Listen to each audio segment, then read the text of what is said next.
Board be thanked for their work. 2, that the report amended to note that Councillor Lincoln Thompson as a current member for the Performing Arts Moreland Board, and at 3, that a report be presented to Council outlining future options for festivals and events delivery model. Okay, thank you. Is there a seconder? Seconded, Councillor Rob Thompson. Thank you, and I'd like to start by recognising the Chair, Leanne Connell, for being here tonight to with the annual report to the Performing Arts Moreland, and it was a report that showed that the Performing Arts Moreland Board is doing a magnificent job of getting the Brunswick Music Festival and the Sydney Road Street Party delivered for us here in Moreland. It's unfortunate that we noted that there was a $30,000 loss from Stratton Fretkin contractors who deliver the events. And it also notes in the report that the board contributes about $30,000 worth of volunteer time. So it's just a showing of how much effort goes into it. And also in the report it says that the board has decided to wind up its operations in 2016, which has been an unfortunate and surprising revelation to council. So we're hoping with this third part of the recommendation that council can make a decision about what's the best way forward in terms of delivering such iconic events, because we certainly don't want to lose them in our municipality. So I thank the PAM board for their report, and also just to note that being a member or being being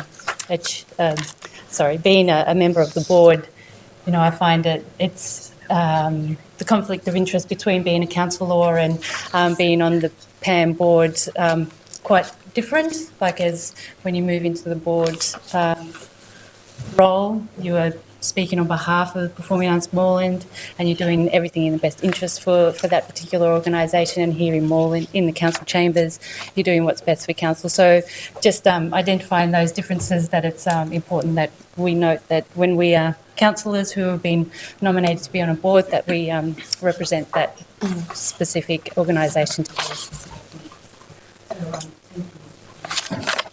Thank you, Councillor Thompson. Councillor Rob Thompson, did you wish to add to that? No. Is there any debate on this item?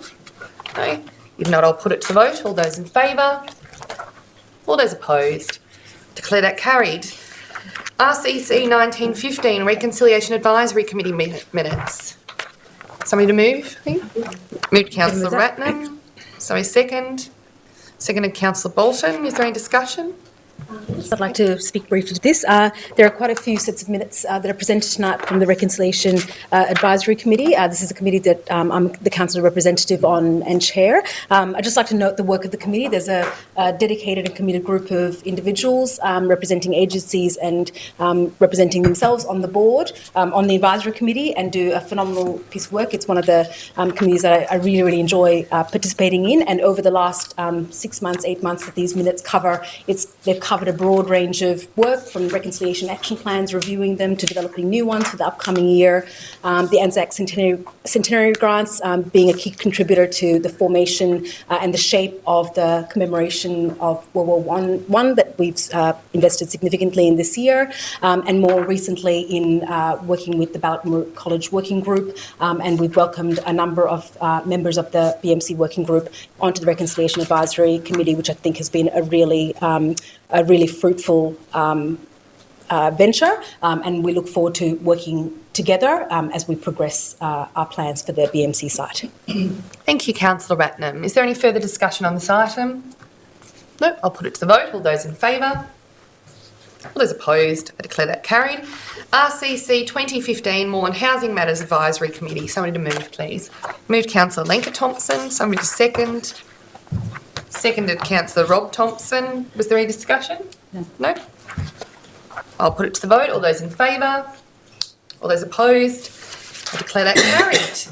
We now turn to question time. This is an opportunity for 30 minutes for citizens of Moreland to raise questions with councillors. Please note that if your question relates to a matter on any of the officer reports, this is the time to raise that question with councillors. There won't be an opportunity for members of the gallery to participate in the formal debate amongst councillors later in the agenda. A maximum of 2 questions is allowed per person. A maximum of 3 questions will be heard on any one subject. Council will then proceed to the next subject, returning to the previous subject if time allows. We have 30 minutes and we want to make sure that we hear all of the questions, so I'll ask that we don't enter into debate during this time, and if we need to, we can have a more detailed discussion outside of this forum. Also, councillors, I will be trying to only accept one answer to a question from either one councillor or an officer, and so we should attempt to address each question succinctly. So the first questions I will take are in relation to the agenda item on sister city relationships, and the first question is from former Mayor Anthony Halou.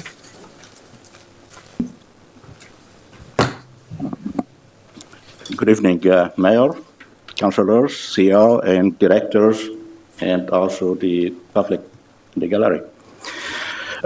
I think you know what I'm here for, but I'd like to start by saying there's about 30 or 40 people came, they discovered the front door is locked. The front door is locked? Yeah, so they left. Oh, okay. And I was on the phone, they rang me, but by the time I arrived here, it was too late, and I said, okay, don't worry.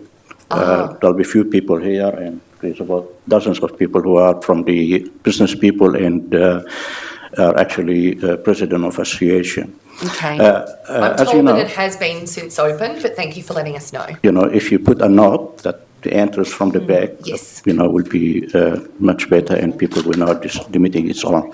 Absolutely. I would like to start by saying that's the first time the president of the Australian Lebanese Chamber of Commerce requests from the council, as they have a forum, and it's in Melbourne. There's a lot of business people coming from worldwide, and also local business people from Lebanon, in a particular municipality, Zu'im-Kayil. Zu'im-Kayil, it is one of the largest municipality in Lebanon, and the mayor, who is here already, he's been a mayor for nearly over 45 years. And not only that, he is the president of the local governments of many municipalities in the region. Now, I didn't tell him that the city of Moreland rejected the proposal. All I mentioned to the president of the Australian Lebanese Chamber of Commerce that the process was in place. I don't want to steer the community, I don't want to steer the business people here. And as you are aware, there's about 3,000 families live in the city of Moreland. And when I describe Moreland to visitors from overseas, I refer to it as the capital of the Arabic-speaking city in Victoria. The schools are here in Moreland, the travel agencies, the supermarkets, the mosques, the churches, just on the edges here, and about 40,000 people are estimated, roughly, per month. That number could be go up and down. People from other suburbs visit Moreland to do businesses one way or the others. The newspapers are actually located in Moreland, and I was so surprised to see that such a motion put by Councillor Yildiz was rejected by a multicultural city, and where there is no sister relation established, even during my term when I was a councillor and a mayor here, because I always believed, personally, there is no great benefit if I want to be open, you know, and saying to any sister relation city, because we don't contribute any funds to any cities outside Moreland. But in reality, that connection between the two cities, it's very important for people who visited our city, especially the name of Moreland, now in Lebanon, more than any other cities, any municipalities in Australia. During my term when I was a councillor here, and every time I visit Lebanon, Moreland, and it's Moreland. And the people who come to Australia here, in particular Victoria, the first place they visit, it's Moreland. So I'm urging councillors, you know, to revisit that motion by putting invite the mayor to visit our city. You know, there's no cost to it to visit our city, to visit the council, spend a couple of hours and tell the mayors, not only from the city of Zoom Kale, any mayor who visited our city worldwide, how we do things here. You know, how we have the council meeting open to the public, for example, you know, and there's a lot of things. I believe at one time a councillor from the city of Boar came to the council meeting here. He was for a short visit. And the first things he went back to Lebanon, he suggested to the council to have an open council meeting. So he learned from us. I know if the time is running out, but I could carry on and, you know, influence. So just show the multicultural city tonight by move a motion to receive the mayor. Everyone have a dignity. He's very proud, you know, himself. And if he find out that we reject not to have him here, it will be a terrible thing to do as a councillors here or as a city. As I said to you, I mentioned the councillors, to save the face, they rejected the process, not the visit or not to have him here. Sure. Thank you. Thank you, Tony. Is there a councillor that wished to, I don't know, Councillor Yildiz, you moved the motion last month. Did you wish to respond to that, or? Look, I think, thank you, Tony, and thank you to the supporters for coming along. I think what we're going to do is allow a little bit more time for the mayor and the respective city to respond with their proposal as to why they think it might be a good idea to enter into a sister-city relationship. Then give the councillors enough time to I guess, consider. And then I'm hoping to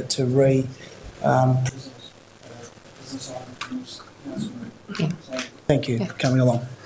So I know that you've been in contact with us today, Tony, and having spoken to the CEO, I understand that we don't need to present an item at council in order to receive a visit from some of the representatives who are currently in Melbourne for the Turkish event that's taking place here over the course of this weekend. So I think it would be really positive for a representative of the Turkish community or Zoot Mikhail to come and visit us at council and for us to continue the discussions around this. Sorry, the Lebanese. I apologise. Sorry, Lebanese community to come and visit us, and then we can continue this discussion. I think last month it was just too short notice for councillors to be able to make an informed decision, but certainly I'm aware that in the past council has expressed an interest in forming a sister city relationship within Lebanon, and so I think as long as this discussion can continue and we can make use of the fact that there are people visiting Melbourne at the moment and meet with them while they're here, we can hopefully progress this forward at another point. Thank you. I have no problem with that. Thank you. We have another question in relation to the Sister City report, which is from Paul McKay. Is Paul McKay in the audience? No? Okay. Yeah. I understand you sent in as an email request. Oh, okay. I just need reading it. Oh, so I read it out and then, okay. So the question is, council has relationships with cities and towns in Italy, Turkey, Timor, Greece, China and rural Australia. We don't have any with the namesakes of our former municipalities, Brunswick and Coburg, in Germany. Do council think it is appropriate to find a way to give a nod to Caroline of Brunswick and or Alfred of Coburg? So I think we'll just take that on board as suggestions for future sister city discussions, and certainly we're considering tonight just a report on what our sister city relationships have been over the last year, but moving forward we can think about this in the context of future sister city relationships. So thank you for the question, Paul. The next agenda item with questions is Prospect Street, Pascoe Vale. So the first question is from Melissa D'Aloia.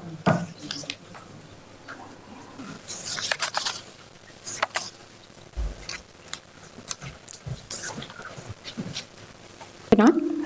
Hello. The Moreland City Council talk a lot about open space, and here we have the opportunity to retain open space. So I don't remember the exact address, but 2 to 6 Prospect Street, which was previously the Arella site, is going to be debated tonight. Now that's the opportunity to keep open space within. It's not open at the moment, but we could turn it into open space rather than spend money on purchasing other areas of open space. Now, I know you're trying to consider where you need open space, but our area is an area that doesn't have a lot of open space. Yes, there are a few parks, but we're also losing space because the sale of this property is to go towards the neighbourhood house.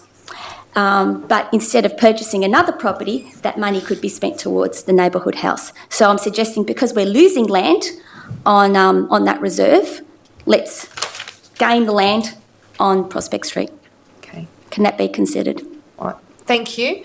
I'm happy to open that to other councillors, or otherwise I'd simply say that at previous council meetings we have debated this item, and the resolution of councillors thus far has been that we will sell the site at Prospect Street in order to help fund the neighbourhood house that's going to be built on the reserve opposite. So that is the purpose behind selling it. But obviously we'll be debating it further later this evening. Okay. Okay. Thank you. Question from Dimi Papatonio.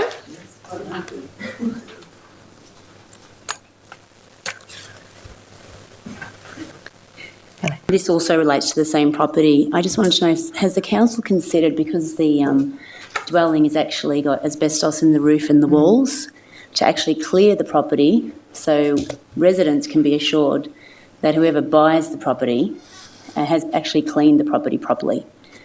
Yeah. I think it's certainly something that we can consider as part of this process. So thank you for suggesting that. So will we be notified if that's the case? Like, because we don't want to just, see someone across the road and demolishing the building and then there's dust everywhere. We obviously need to be notified when that Yes. building is going to be demolished. Can I just ask, Grant, do we, don't know which director, I think is it you, James? It's James Do we Scott. normally notify the residents if we're going to demolish a property that's council owned, where there may be asbestos or any safety concerns? Do we normally confirm with the neighbouring neighbours? Yep, to the director. It is Grant, there you go. To the director. Through the Mayor, when you're demolishing or dealing with properties like asbestos, you're required to have notifications on the property, etc., on fencing, etc. You're not required to notify surrounding properties.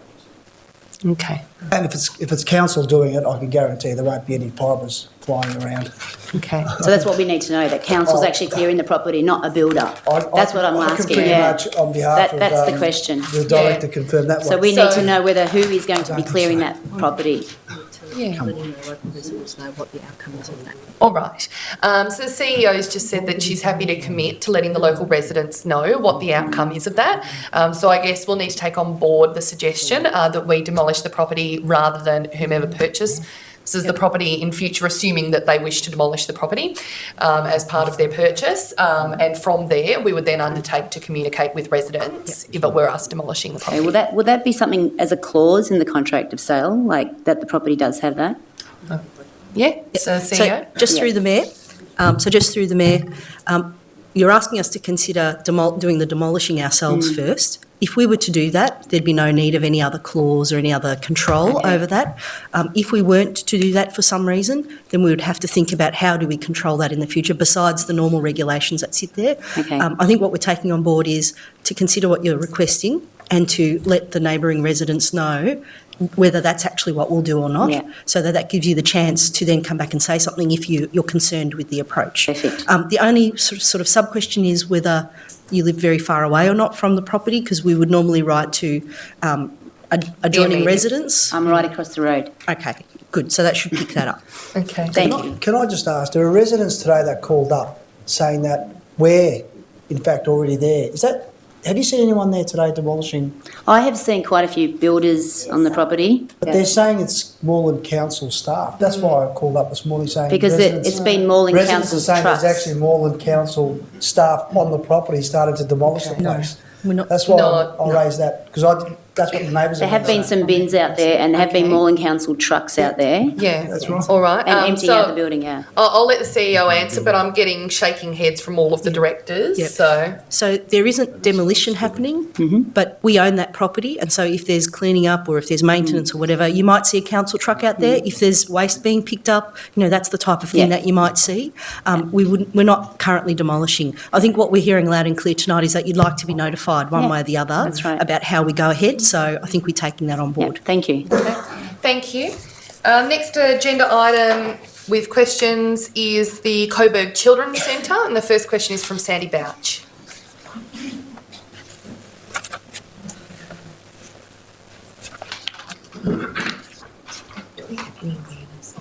Hi, thank you for your time. We just want to understand if council could please consider the Coburg Children's Centre's reputation as a nurturing, sustainable, diverse and internationally recognised community, along with the commitment made by former CEO Peter Brown to a 4-room, 88-place centre when council consider and review the project scope for the relocation, as per agenda item number 15. Okay. Thank you for the question. Because the item is in confidential business, it's very difficult to go into comprehensive detail as part of a response. But what I will say is we can certainly consider that as part of the debate, but recognising as well that there is a very high demand for childcare within the Moreland community, and so we have a responsibility to ensure we're meeting that demand. So we're happy to consider it as part of the debate, and I'm sure that we all will when it comes up under confidential business. That consideration will take into account that we're growing from by about 40% already to move to the relocation? Sure. Okay, terrific. Thank you. Thank you. And a question from Michelle Hocking.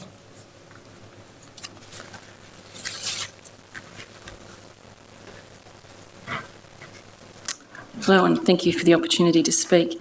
My question is, will Council commit to reading out the top 3 points raised in the letter from the Coburg Children's Centre before discussing the project in the closed portion of tonight's meeting, so that these points can be referenced during the scope and cost discussions that will occur with the tabling of the closed report from Council executives on the Coburg Children's Centre relocation project? These are points 1, 2 and 3 as listed in the letter sent, which we've enclosed a copy, to all councillors on the August the 30th and signed by Sandy Bouch on behalf of the Board of Management. Sure. Thank you. And I can see that you've very helpfully enclosed a hard copy of the letter there, although we've certainly all received it via email. So I'm happy to commit to reading out those 3 points before we enter the debate during confidential business this evening. Okay. Thank you. Thank you. And now moving to questions not relating to the agenda, we have one from Dorothy Bamblett in relation to Moreland Lead article this week. Right, thank you for giving me the opportunity. I haven't been here for a while, been busy. But my question is in relation to an article in regards to the BMC campaign. After reading the article in the Moreland Leader this week, it indicated that the council was considering buying part of the site.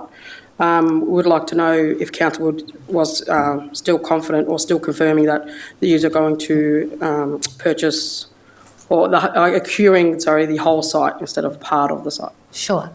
So council's resolved to make an offer to purchase for up to $1 million, which is obviously below what had been stated. So that is being interpreted as part of the land. But obviously moving forward, council's desire is to see that land be retained for community use. And we're working with the state government to resolve how that can be achieved in line with the limited budget that we have available for the project. So it may mean partnering with the state government, it may mean partnering with other community groups, but certainly the broader aim is to ensure that it's retained for community use. But the offer that we've resolved to make at this point is for $1 million. Okay, thank you. Thanks. And now, final question is from Charmaine Chu and Jodie Thompson in relation to infrastructure and amenity. Thank you very much. Just by way of background, Jodie and I are from a newly formed community group called Living Streets Coburg. We support communities who support each other, neighbours, to make our streets more friendly, connected, livable, sustainable and accessible, particularly for people of older generation as well. The question that we have is what actions is Council taking to improve pedestrian infrastructure and amenity in Coburg and in particular Munro Street and the Coburg shopping area? We have looked through the Moreland pedestrian strategy, which is dated 2010 to 19, so we're clearly halfway, and we as residents would really like to know what changes are coming up that we can support, help publicise or agitate for to bring the results sooner. Clearly there are lots of concerns by parents and people who are a bit older walking to and from the shops, bus stops and so forth. Thank you. Well, thank you and congratulations on what sounds like a really lovely community organisation. I'm happy to open it up first for a ward councillor to respond. Councillor Bolton. Thanks for the question. And one of the things that we voted on at the last council meeting, still not adequate, but council doesn't fully control this part of Munro Street, is we voted for a sort of pedestrian cycling island about the intersection of Munro Street and Railway Parade. Now, that obviously doesn't solve the difficulty of getting across the road further down Munro Street at the roundabout. And there is a motion under general business for the council to review options for creating a pedestrian crossing on Louisa Street, because I think up the other end of that street, which is called, well, the other end's called Waterfield Street, there are some pedestrian islands. There's also, pavements, whereas down the Louisa Street end there aren't footpaths, and so it makes it a lot more dangerous crossing between the car parks. So, those aren't the only things that should be considered, but there are other things which I know that the Living Streets Coburg group has sort of raised as possible things to make that whole messy area of the car parks on the Louisa Street end more pedestrian friendly. Okay, thank you. Thank you, Councillor Bolton. Any other ward councillors or? Councillor Thompson. Thanks, Charmaine, for bringing your questions to council, and council is certainly committed to advocating for and implementing, safer pedestrian crossings and safer access in all forms of active and sustainable transport modes. And that's one of the things when you've got the pedestrian policy strategy and you've got the bike strategy. We've got those actions in place for a reason, so that once they get into the budget, and then we can build them as part of our strategy moving forward to make the city a more livable and connected place for people who are walking and who are riding bikes. Then that's certainly our aim. And it's when we get issues raised from the community about particular issues or problem areas, then it highlights to us that there is certainly areas that we need to act on more quickly. So it's great that you're bringing this to us tonight. I'd certainly encourage to keep contact with council, like we've set up other meetings, like with the Moreland Bicycle Users Group, to keep in touch with what council is sort of rolling out in the pedestrian sphere. So I'd welcome you to keep up to speed with what we're doing and what you think that we should be doing in the Coburg. Yep. All right. Thank you. Okay. Thank you very much for your question. We've now concluded question time, so thank you to the gallery for those questions. And we'll move on to on notice items from the previous council meeting. On notice 9:15, could I please have a motion to receive the on notice items report from the council meeting held on the 12th of August 2015? Yep, moved by Councillor Gillies, seconded by Councillor Bolton. Is there any discussion? I'll put it to the vote. All those in favour? All those opposed? I declare that carried. Thank you for coming. Any reports by mayor and councillors? Verbal reports? Yes, Councillor Kavanagh. Can I just report on a function that I attended today, please, if possible? Absolutely. It was the retirement of Helen Jackson, the principal of Pascoe Vale Girls' School. Oh. Okay. I don't know if many people are familiar with Helen, but Helen's had an enormous career in education. She began her arrival in Australia in 1951 from Scotland. She began teaching at St Columba's College at that stage, and then at St Teresa's Primary School in Essendon and St Vincent's in Strathmore. She arrived at Pascoe Vale Girls' School in 1961, and she's had a role at that school with only 5 years in between at Upfield Secondary College for the intervening 55 years. She's been, she was first deputy principal of the school and was appointed principal in 1987, a position that she's held for the previous 28 years. She's probably had more influence on education in Moreland than I think any other person living or dead, to be honest. In 2009, I successfully nominated her for a position on the Victorian Honour Roll of Women, and she's one of only 562 women in Victoria's history to be a member of that. She, up until today, on her retirement, she was the oldest recorded principal working in Victorian schools. And she had a stroke in February, unfortunately, and so that otherwise she would have been fronting up again for another year next year. She's influenced the women of Moreland more than any other person I know, and I also know the influence that she had on our current Chief Executive Officer when she was the Vice Captain of Pascoe Vale Girls in her Year 12 year. So it was an incredible function of some 1,800 people, and I just wanted to bring to the Council's attention her retirement. Oh, lovely. Thank you, Councillor Kavanagh. She sounds like a wonderful woman. She is. Any other councillor reports? Councillor Gillies. I was just going to speak to that. That's right. Oh, Yep, you can if you like. Okay. I just want to congratulate Helen. I taught at Pascoe Vale Girls in 95, 96. Excellent school. And our CEO went to Pascoe Vale Secondary. So did my sister and all my nieces. So she's an incredible leader, and wish Helen the best. She's been a fantastic, how can I say, advocate for the girls at that school. And she's consistently been representing the Pascoe Vale area with honour. So yeah, it's sad to see that she's retiring. I'm sure would have been huge today. Couldn't get out there, but it's good to see that she's still alive. Yes. Yes. Okay. Well, thank you very much. Presentation of officer reports we'll move on to now. Corporate Services, DCS 6815, Assembly of Councillors Records. Somebody to move. Moved Councillor Rob Thompson. Somebody to second. Seconded Councillor Davidson. Is there any discussion? I'll put it to the vote. All those in favour? All those opposed? I declare that carried.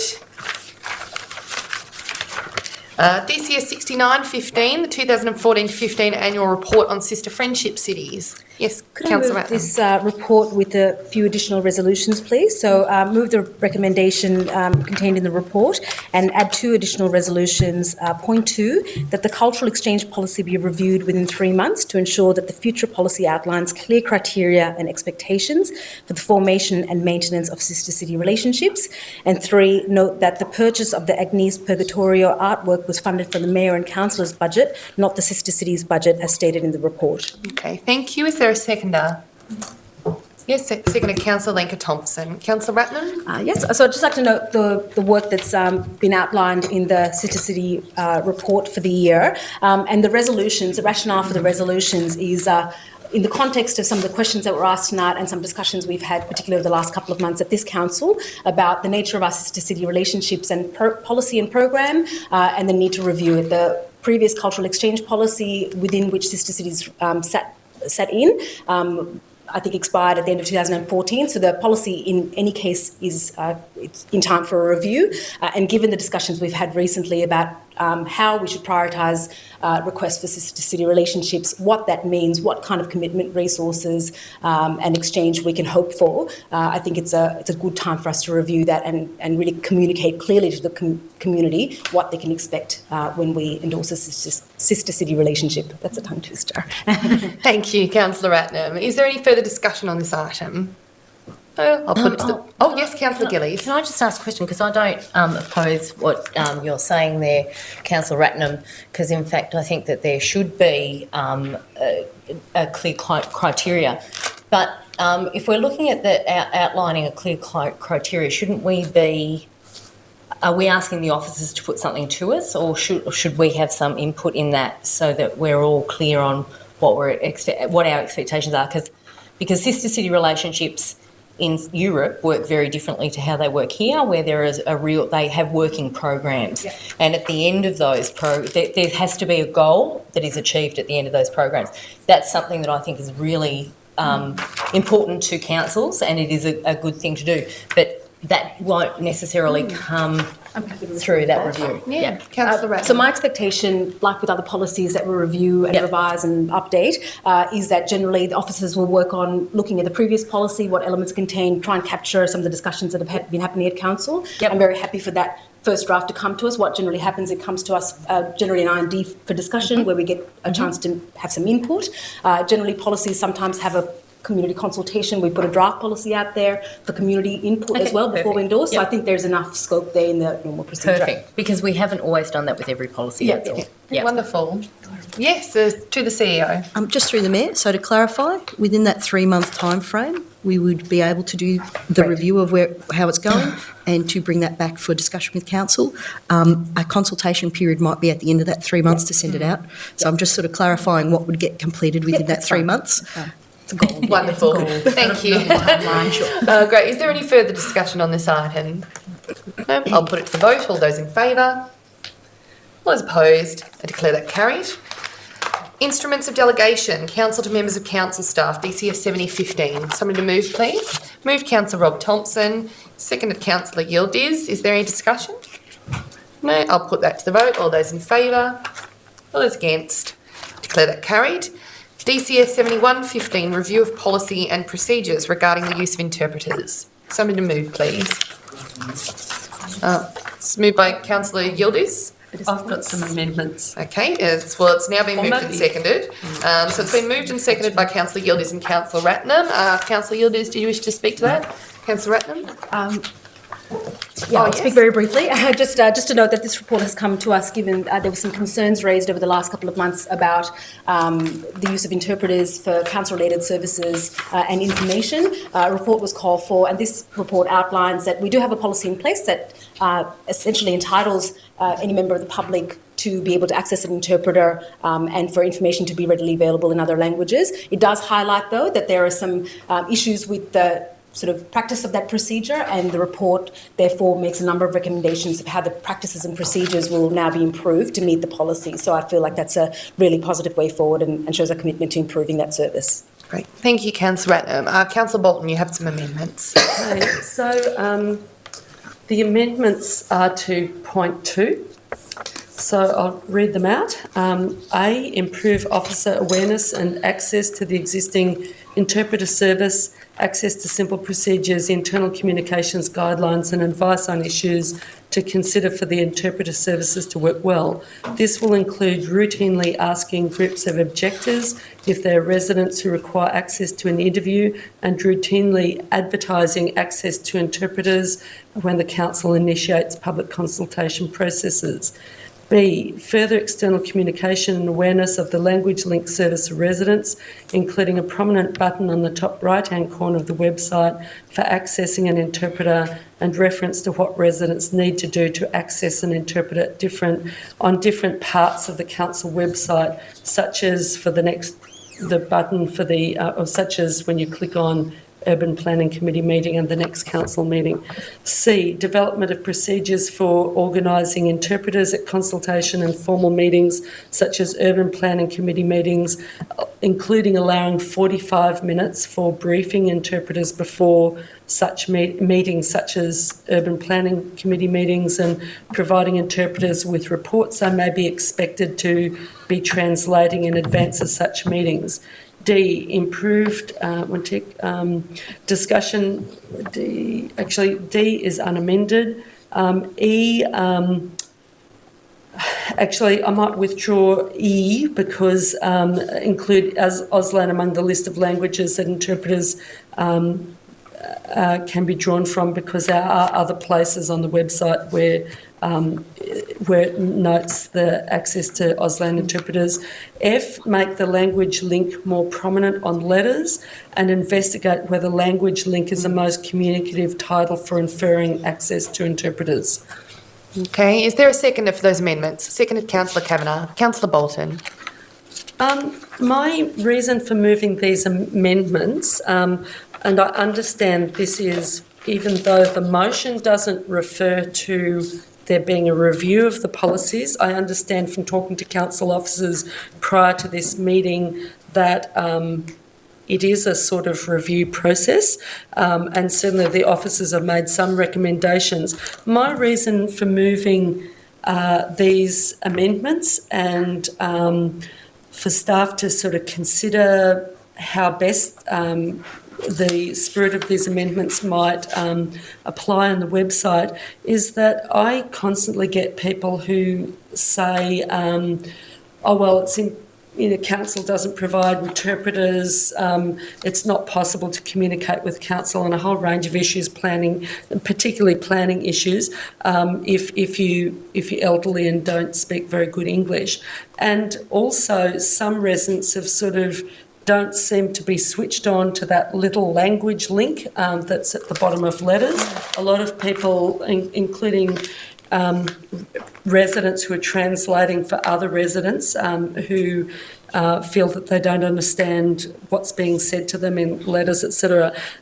So, I mean, I'm questioning whether, I haven't done an exhaustive survey, it's purely anecdotal, but I'm actually questioning whether residents really, now obviously some residents ring that language link because the report makes note of how many people have rung the language link, but also being languishing at the bottom of the letter, it's not so obvious. But also there are people who don't speak other languages who might be trying to help neighbours, especially elderly neighbours who, or just neighbours who don't speak very good English, to we need something that's a bit clearer about, you can access an interpreter by doing X, Y, Z. I wouldn't say I've got an exhaustive list of all of the things that need to happen to facilitate interpreting and translation, but these are some things I've picked up through the disastrous process we've had for the poor McBride Street residents, where they experienced a meeting where half the residents didn't understand what was being said. So now that was rectified at the Urban Planning Committee meeting with an interpreter, but we didn't have the procedures in place. And I know officers have made some important recommendations. I'd certainly like to see us, spend more time on really trying to, improve this area. And, some things are quite good, but some things are not as, we think they're clear because maybe we understand the council officers and councillors, we think that they're communicating something, but maybe for people out there are not necessarily picking up on all of these messages. Thank you, Councillor Bolton. Councillor Kavanagh. Just to say that I'm supporting these motion from Councillor Bolton because I think the motion makes it clearer and articulates and expands further on what was the intention of the original motion. Okay. I think it's just being suggested that the top right-hand corner of the website might be a little prescriptive based on the structure of the website. It might be difficult for communications to achieve.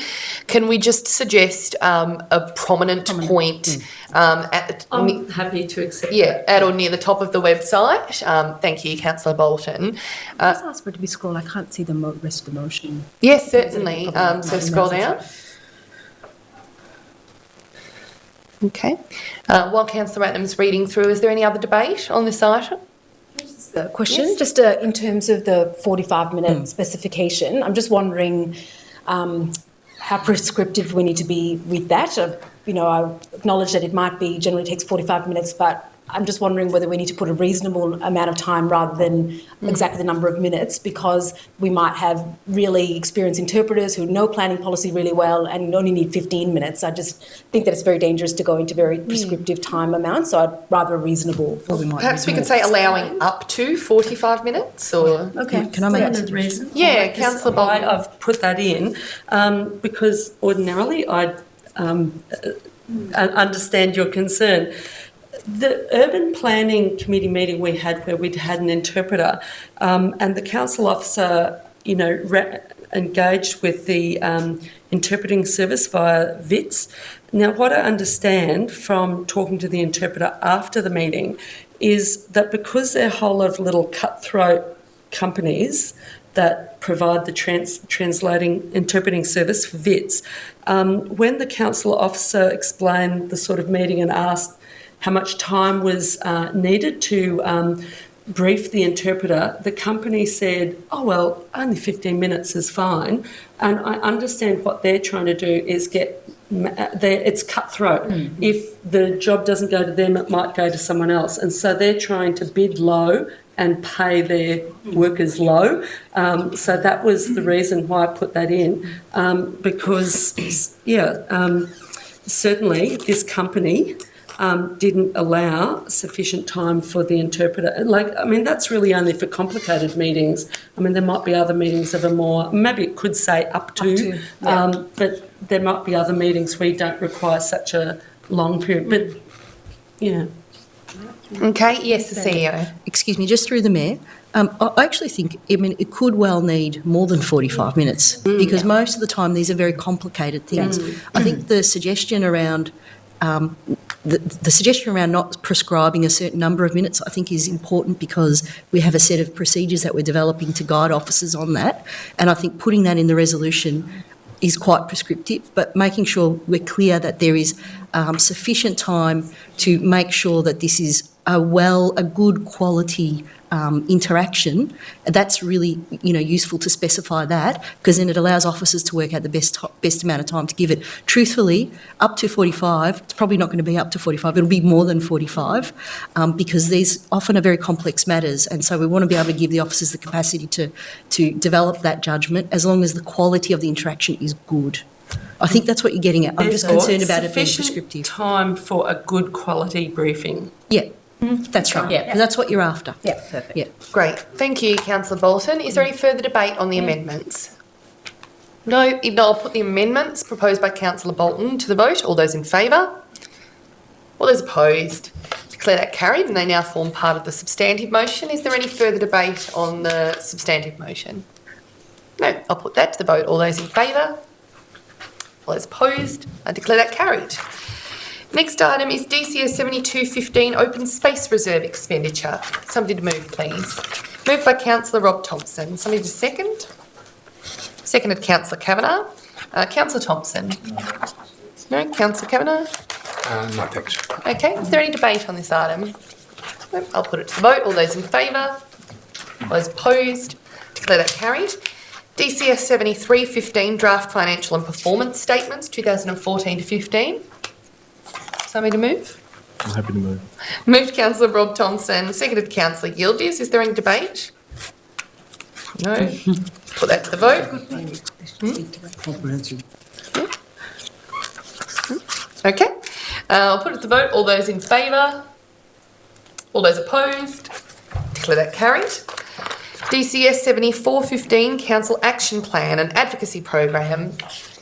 So to move? I'm happy to move them. I've got a couple of questions for officers, given that we got some extra information later in the day. I think there's an amendment as well in terms of changing some of the wording. So I might move it with that amendment and then ask some questions about the other items. Sure. Is that okay? So I'd like to move the recommendation as read in the report with minor editorial change, or maybe not minor, in action item 38. In terms of the achievements, there's 2 dot points there that should be replaced with the following points. Number 1, this was in terms of implementing the family violence prevention strategy and the actions that we undertook to achieve our goals for that year. So we're adding 2 additional points to replace the last couple, which were I think referencing another committee, is that number 1, led local participation in a Week Without Violence awareness campaign, consulted key partners and prepared a submission to the Royal Commission into Family Violence, commenced phase 1 of the Active Fathers project, including the finalisation of the implementation plan, and the second point, White Ribbon Day community event in Victoria Mall, presentations and discussion on White Ribbon with teams at the depot. And that was contained in some information that was circulated to all councillors towards the end of the day. And then if I have a seconder, I'm happy to ask the follow-up questions. Certainly. Is there a seconder? Seconded Councillor Lenka Thompson. Councillor Ratnam. So my question was in regards to action item 47, and that was about the implementation of the bike strategy. So we asked officers, we queried the report on this item, which indicated that we'd achieved a $6.75 per head per capita spend on bike infrastructure projects.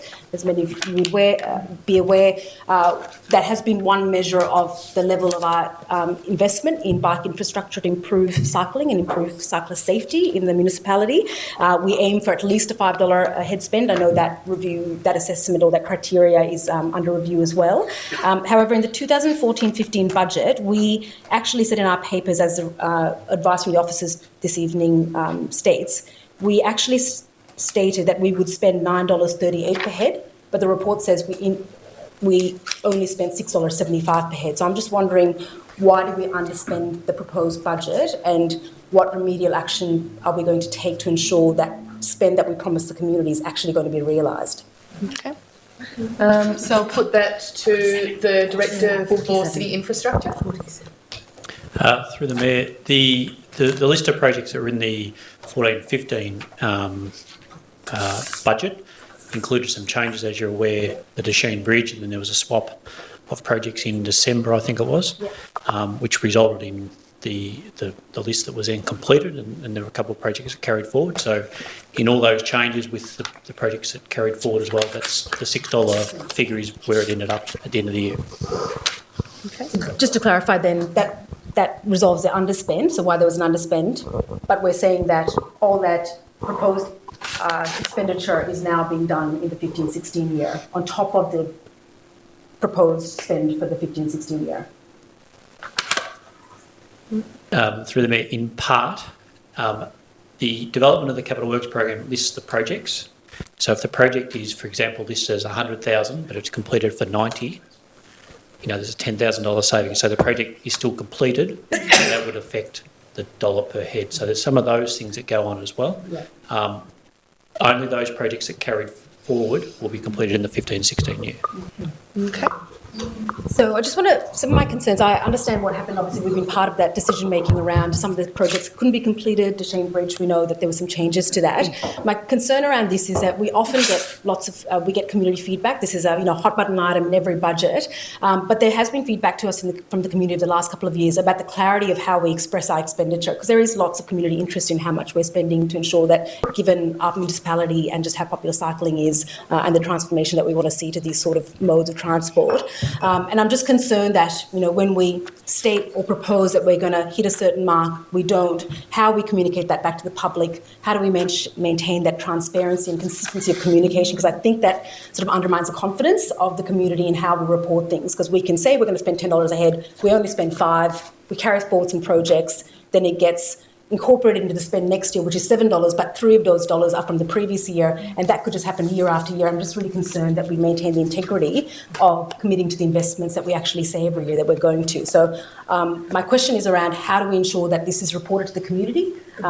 Clearly, I know it's happened through the budget papers. We've tried to explain that, but it's very complicated for even us to keep abreast of, let alone somebody who doesn't keep abreast of all the changes. Maybe we need a quarterly infrastructure asset panel. Perhaps in a reporting framework, that's right. All right, I might think about an alternative to get a further report. Okay. There's further debate on that. Yeah. All right. CEO? Just through the Mayor, I was going to suggest taking your comment on notice. We'll have a think about how that then gets published, because we've got a number of things we do annually that account for what we've done. We've got an annual report coming up that's going to be adopted. Usually we send some communications out as a result of that. There's a number of things we can do. So taking your feedback on board, we'll consider how that might work, including Councillor Thompson's suggestion of the panel. So thank you very much. Could I make one further suggestion that the actual reporting in that 47, the report on item number 47, be amended to also include that extra information that the proposed budget actually allocated, nominated a $9.38 a head spend, because at the moment it says we've achieved the goal because we hit the $5 minimum. Actually, we didn't achieve the full goal that we set ourselves, and therefore we underperformed there. So I think that should be reflected in the report, saying we achieved $6.75 out of $9.38. Here are the reasons why, and just so that's at least on the public record that we, Okay, I think that's noted. Just through the Mayor, noted, and also we can be very clear about what's being carried forward. Yep. And it's not lost. Yep. Or regrouped. Any of those sorts of things. So hearing your feedback, we can make sure we're very clear about that. So we're amending that amendment that item 47 also be revised to reflect the proposed spend of $9.38 a head, the actual spend of $6.75, with an explanatory statement about why that occurred.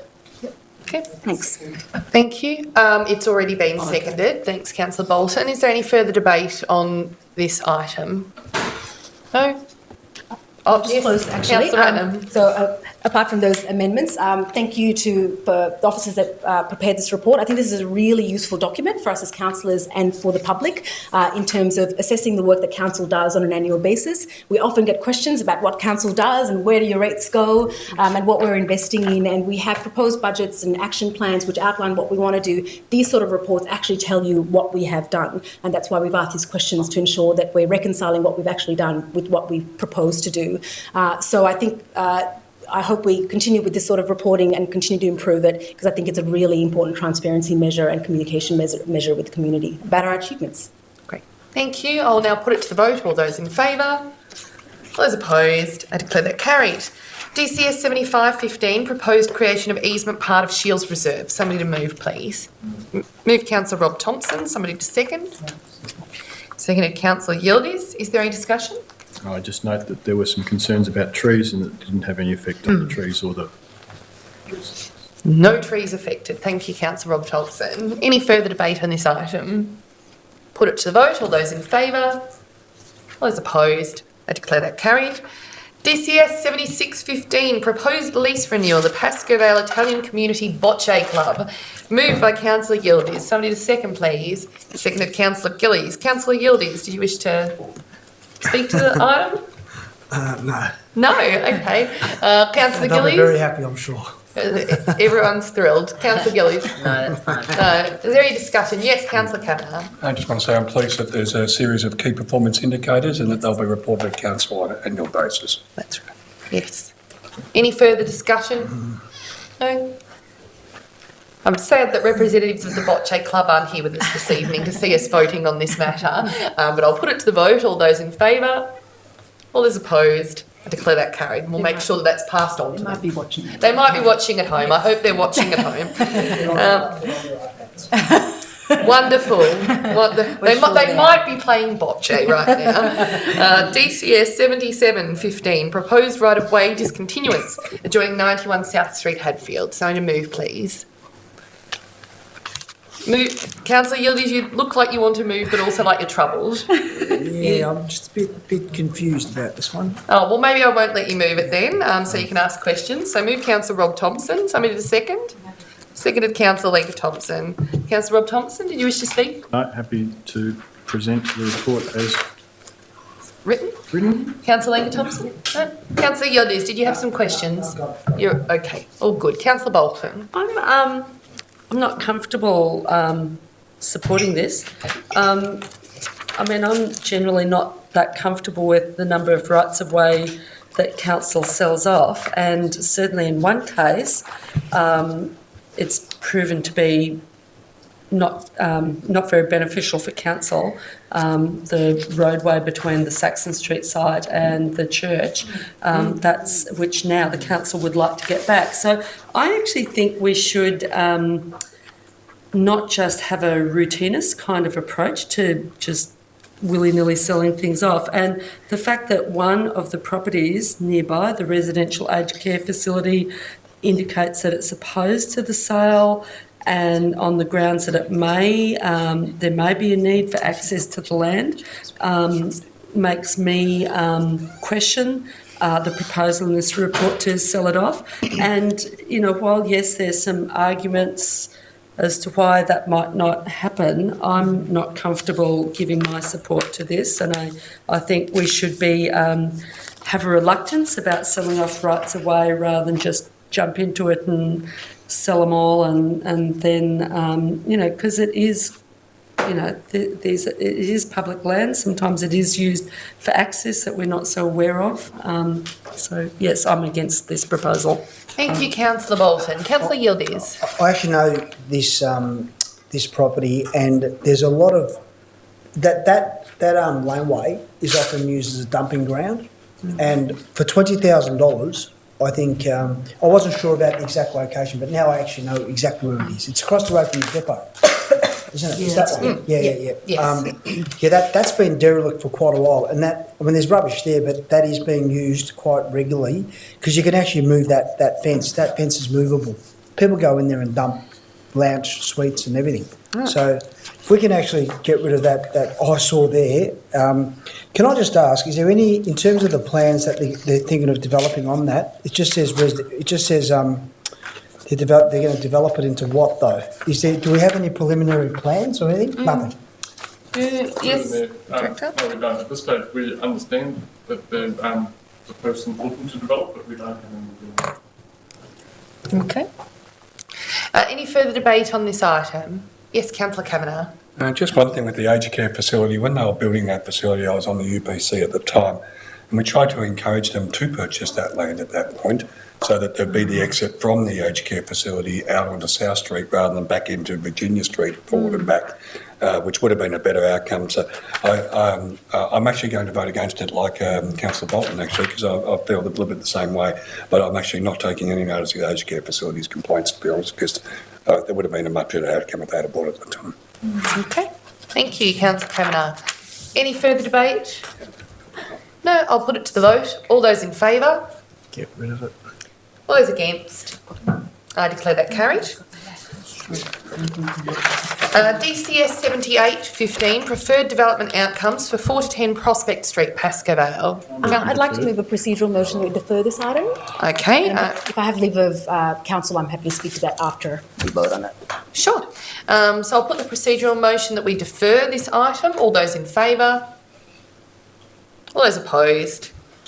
I declare that carried. Yeah, that's fine. Just given that there were people here in the gallery. Obviously we come for this item. I'm sorry about that, given that you would have liked an outcome today. One of the reasons is to take into consideration some of the issues that you brought up and a number of questions that councillors have about some of the recommendations and the report contents. When we do sell off one of council's assets, we have to, I think very seriously about it, and I think we do need a bit more time to consider the various options that we have before us. And this deferral is just about ensuring that we have time to be able to gather that extra information. Thank you, Councillor Ratnam. We turn now to City Infrastructure, DCI 3715, proposed scope, purpose and operation of a quarterly infrastructure assets panel. Somebody to move, please. Well, I'd like to move this. Moved, Councillor Rob Thompson. Did you wish to insert the name of the chair nominated whilst you're moving it? I'm happy to put my own name. Okay. This is the way we do it. Seconded by Councillor Gillies. Councillor Rob Thompson. This is very timely, isn't it, Councillor? A quarterly infrastructure assets panel. This was put forward as a request for information, and the Director of Infrastructure has gone away and diligently returned to us with a scope for this, which I commend to Council to look through. Obviously, an opportunity for us to test this out over the first year and make some adjustments as required, but it's something where many people like yourselves can come along to council, to a council forum that is specifically looking at infrastructure, rather than some of those things being rushed through at a lengthy council meeting like this evening. And those people that are far more interested in infrastructure may attend. Nick. Certainly. Thanks for coming. Thank you. For those of you watching us at home, we only have one remaining member of the gallery, so that is what we're discussing at the moment. Councillor Gillies, do you wish to add to that? No, No? I'm fine with that. Any further debate on this item? No, I'll put it to the vote. All those in favour? All those against? I declare that carried. DCI 3815, Brunswick Library Project Completion Report. Do you want to move this? Yes, I'd like to move this, if that's okay. Yes. Thank you. Moved Councillor Hopper. Somebody to second. Seconded Councillor Ratnam. I'm happy to waive my speaking rights, though, except to say, well, I'm not. That's a lie. Look, certainly this was a very extensive project, and it did take us a little bit longer and a little bit more money than we would have liked. But I think that members of the South Ward community and people who visit Brunswick to use the library are certainly enjoying. I'll watch the clock. Thank you, Councillor Thompson. Certainly enjoying the benefits benefits of the improvements that have been made to the Brunswick Library, removing some of the outdated infrastructure that was in there, improving cracks in the walls and the ceilings, getting rid of oil drums that were residing under the floor, plumbing where it was ending up in dirt instead of in other plumbing. You know, I think even when you walk into the Brunswick Library, you immediately notice the smell difference near the toilets, but certainly it's resulted in a much lighter, brighter, open library where there's greater access to a broad range of books and other facilities, digital access library points, and more people using the computers and using all of the wonderful Made in Moreland reading services and library services that we offer there. So I do commend the team, and especially, you know, Jenny Marine Arts and Culture is just such a champion for libraries in our municipality. It's wonderful to see the work that's being done at the Brunswick Library. We're very much looking forward to moving on to other libraries now, particularly the one in Glenroy. So great to see this project finally completed with this report and everyone really enjoying the library space. Including Mr Dolby, who I see there regularly and who sits on Morlack. Thank you to Morlack for all of their hard work. Councillor Bratton, did you speak? That's fine, thank you. Any further debate on this item? No, I'll put it to vote. All those in favour? All those opposed? Declare that carried. DCI 3915, Webb Street, Coburg, parking issues. Somebody to move, please. Move Councillor Rob Thompson, seconded by Councillor Bolton. Councillor Thompson, do you wish to speak to that? Look, I'm just happy to see resolutions like this coming to council. It's often that we are asked to enforce safety and parking issues. Here is another one in the resolution. So they're on page 415, speak for themselves. Thank you, Councillor Thompson. Councillor Bolton. I don't need to add anything. Is there any further debate on this item? No. I'll put it to the vote. All those in favour? All those opposed? Declare that carried. Social Development, DSD 2315, Summer 2015 to 16, Sports Ground Seasonal Tenancy Allocations. Councillor Kavanagh. Could I move the recommendation on page 418, please? Certainly. Is there a seconder?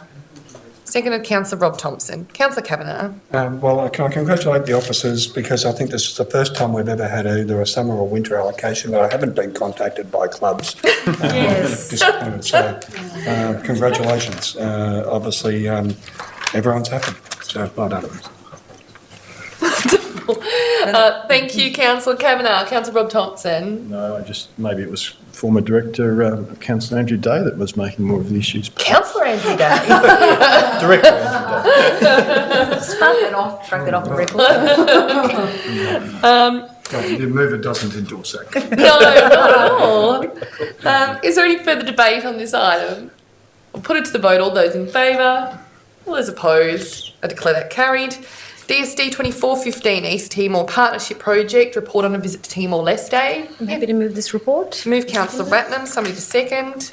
Seconded Councillor Bolton. Councillor Ratnam. Just like to note the achievements to date on the Friends of LU project, East Timorese partnership, and we've been talking a lot about sister city relationships tonight, and I think this exemplifies what we want to see in sister city relationships. It's work that council has been very proud of for many years. It's a very active partnership, and the report outlines the recent visit by the officer and the achievements obtained, a number of social and community projects that were supported and monitored. So I just want to commend the work of the officers, the Friends of LU Committee, and the report to council.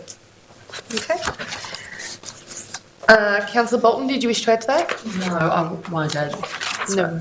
Is there any further debate on this item? Okay, I'll put it to the vote. All those in favour? All those opposed? Declare that carried.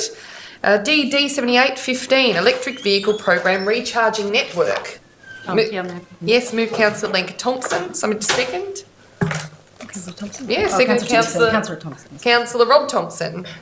Okay, Councillor Lenka Thompson. Yeah.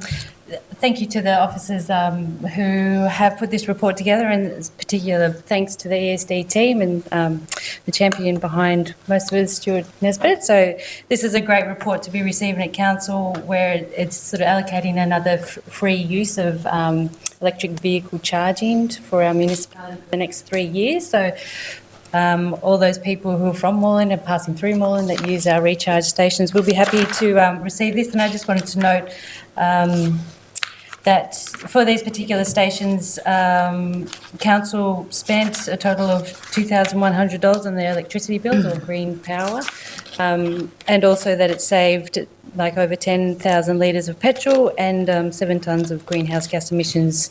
So it's another little achievement, or a big achievement that we're doing in Moreland to really bring down our greenhouse gas emissions, and also the interest that is shown from people, outside the municipality. It's not just for the people who are in Moreland. So it's a commendable program, and looking forward to it rolling out even greater in the future. Great. Thank you. Councillor Ratnam? I think Councillor Thompson seconded. Oh, sorry, you're right. Councillor Rob Thompson. Look, I support Councillor Lincoln Thompson's views on that.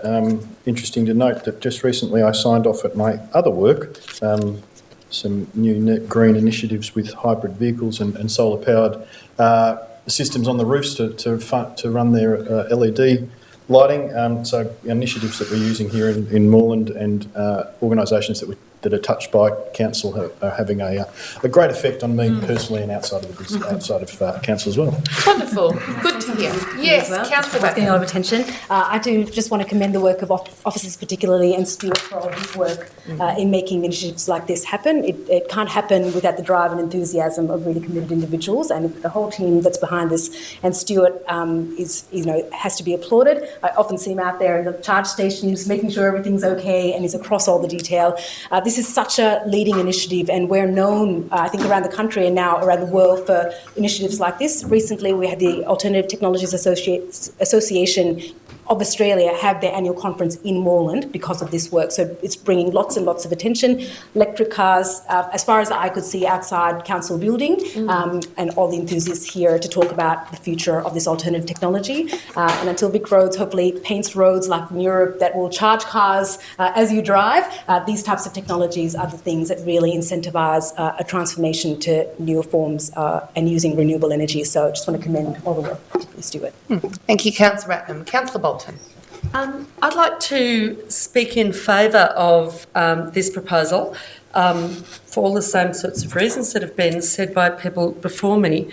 However, I would like to just mention, not as an amendment or anything, that while it is obviously an advance to move from fossil fuel to electric vehicles, at the end of the day, electric vehicles won't be the solution, because we really need mass public transport, and because there's only, our roads, our cities are only finite space, but also a really large take-up of electric vehicles would simply result in a massive increase in demand for electricity and foster the fossil fuel dependence.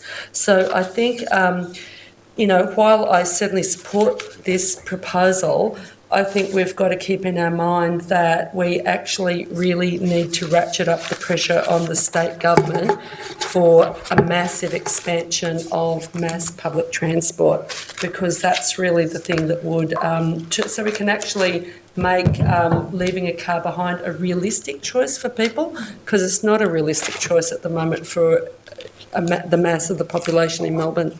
Okay. Thank you, Councillor Bolton. Any further debate on this item? No, I'll put it to the vote. All those in favour? All those opposed? Declare that carried. Council meeting closed at 10:18 p.m. Thank you, everyone, for coming.